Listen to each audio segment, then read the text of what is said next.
मसीह यस्सु के ज़िंदा जलाली व बरकत नाम में आप सबको सलाम। मैं आपको रूहानी बातें यूट्यूब चैनल में वेलकम कहती हूँ, और जो लोग इस चैनल पर नए हैं मेरी उनसे रिक्वेस्ट है कि वो इस रूहानी बातें यूट्यूब चैनल को लाइक करें, सब्सक्राइब करें और शेयर करें, ताकि बहुत से लोग हमें ज्वाइन करें और ये जान सके कि खुदा का कलाम हमें क्या तालीम देता है और हमें किस तरीके से ज़िंदगी गुजारनी है और हम किस तरीके से हमेशा की ज़िंदगी को हासिल कर सकते हैं। आज का जो हमारा टॉपिक है वो है गुरूर, घमंड और फ़ख्र। आज हम अपनी सोसाइटी में देखते हैं कि बहुत से लोगों में फ़ख्र पाया जाता है, गुरूर और घमंड पाया जाता है, लेकिन हमने ये जानना है कि खुदा का कलाम इसके बारे में हमें क्या तालीम देता है, हमें ये सब कुछ करना है या नहीं करना, घमंड, फ़ख्र, गुरूर करने की हमें ज़रूरत है या नहीं। लेकिन मेरा एक सवाल है कि क्या ये बॉडी, ये जिस्म, ये हिकमत, ये दनाई और कुछ भी जो हमारी सांसें हैं, यहाँ तक कि ये हमारी हैं? ये मेरा क्वेश्चन है।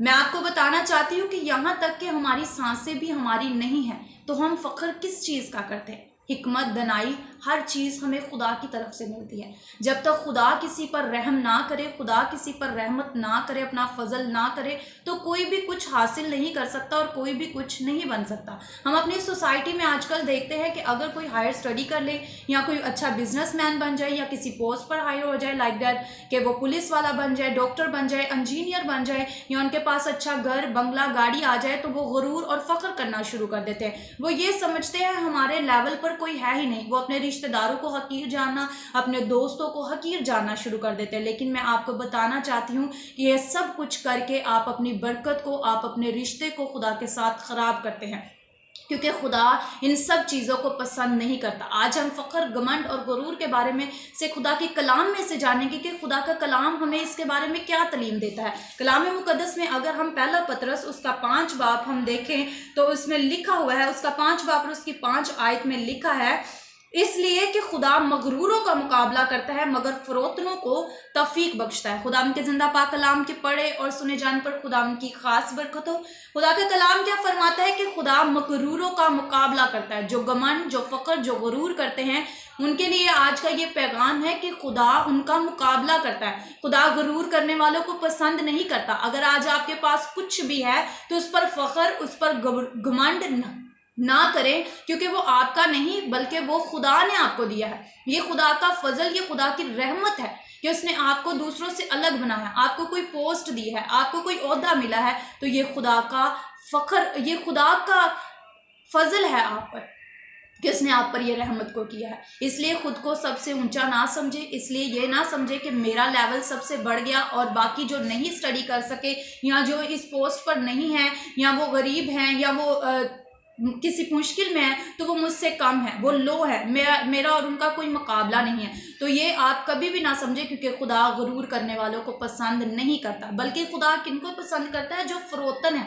जो फरोतनी के साथ रहते हैं। कलाम मुक़द्दस अगर पहला पतरस उसका 5 बाब हम पढ़े तो वहां पर खुदा का कलाम फरमाता है कि खुदावन के कभी हाथ के नीचे फरोतनी से रह तो वो तुझे ऐन वक्त पर सर बुलंद करेगा। इसका मतलब ये है कि जो आजिज बनकर रहते हैं, जो फरोतन बनकर रहते हैं, जो हलीम बनकर रहते हैं, जो गरीब बनकर रहते हैं, जो खुद को छोटा बनाकर रहते हैं, खुदा उनको सरफराज करता है, खुदा उनको सर बुलंद करता है। तो अगर आपको आज खुदा ने सर बुलंद किया है तो यकीनन आप पहले फरोतन होंगे, यकीनन आप खुदा के साथ चलने वाले होंगे।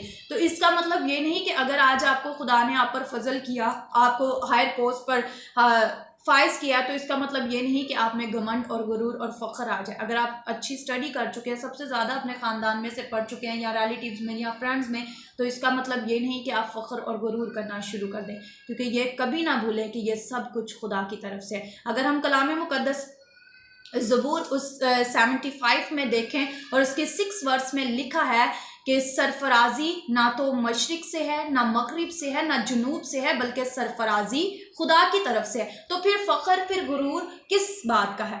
और हिकमत और दनाई भी खुदा की तरफ से। अगर आज आप किसी पोस्ट पर हैं, अगर आज आप ज़िंदगी में कुछ बन गए हैं, तो ये कभी भी ना भूलें कि ये सब कुछ खुदा की बख्शिश है। ये सब कुछ हमें खुदा ने दिया। हमारी तो सांसें भी हमारी नहीं, ये ज़िंदगी भी हमारी नहीं, हम तो खाली मिट्टी के बर्तन हैं। हम में कुछ भी नहीं है।